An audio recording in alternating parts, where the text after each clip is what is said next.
Frank had never imagined that something as simple as drinking water could become such a problem. At 73, he found his nights were no longer restful stretches of sleep, but broken intervals, each one cut short by the same ritual: getting up, shuffling to the bathroom, and trying to find his way back to slumber. His doctor called it nocturia, but Frank just called it exhausting. He tried the usual suggestions: cutting back on evening tea, avoiding coffee, even wearing thicker socks to keep his feet warm, since someone had told him that might help. Nothing seemed to work. Each night, the same cycle repeated. He began to dread bedtime, knowing he'd be up 3 or 4 times before dawn. Then one afternoon, while waiting for his routine checkup, Frank overheard a conversation in the waiting room. A urologist was giving a short talk for a group of seniors about bladder health.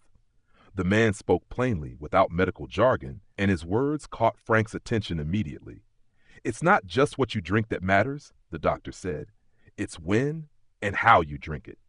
Frank leaned forward, listening closely. The urologist explained that the body's handling of fluids followed rhythms many seniors ignored. Drinking water late into the evening filled the bladder right before bedtime, almost guaranteeing nighttime trips. But the bigger mistake, he said, was sipping small amounts of water all day long, thinking it kept the body hydrated. "That's like constantly dripping water into a bucket that has no chance to empty," he explained. "Your bladder never rests." The doctor recommended a different rhythm: front-load water intake earlier in the day, then taper off. Drink a full glass upon waking, another mid-morning, and another with lunch. In the afternoon, stay hydrated but avoid overdoing it. After 6 o'clock, water should be sipped only if truly needed. And here was the surprising twist: he suggested a specific technique before bed. 2 hours before sleep, he said, drink a moderate glass of water, then empty your bladder twice before turning in. Once immediately, then again right before you get into bed. This gives the body a chance to clear extra fluid, reducing those nighttime awakenings. Frank couldn't stop thinking about it. That night, he gave it a try. He filled a tall glass with water at 7 o'clock, drank it slowly, then went about his evening.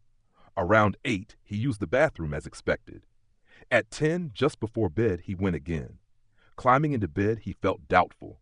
Surely his bladder would wake him by midnight, as it always did. But the hours slipped by differently. He woke at 4, blinking at the red glow of the clock, surprised he'd slept so long uninterrupted. He made his usual bathroom trip, but when he crawled back under the covers, he drifted off again until sunrise. For the first time in years, he felt rested. Encouraged, Frank repeated the process the next night and the next. Within a week, his nights were down to just 1 interruption instead of 3 or 4. He couldn't remember the last time he'd greeted the morning without heavy eyelids and a dragging body. Ruth, his wife, noticed the difference too. "You don't toss around as much," she remarked one morning. "You look like you actually slept." Frank grew curious and asked his urologist more at his next appointment.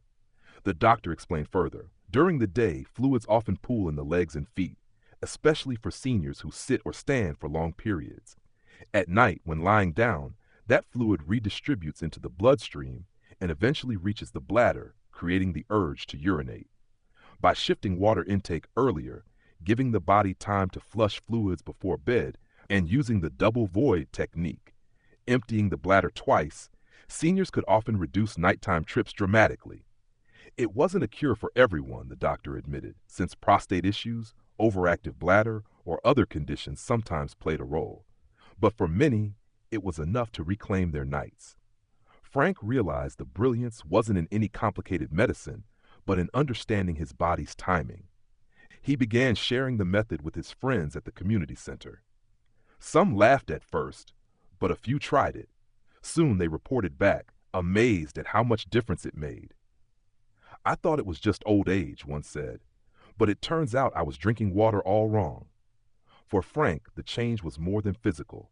The nights no longer felt like battlegrounds, and the days that followed were brighter, lighter. He could read the morning paper with energy, take walks with Ruth without feeling sluggish, even return to his woodworking projects in the garage. One evening, as he sipped the last of his water before the 2-hour mark, Frank smiled. All it had taken was learning how to drink, not just how much.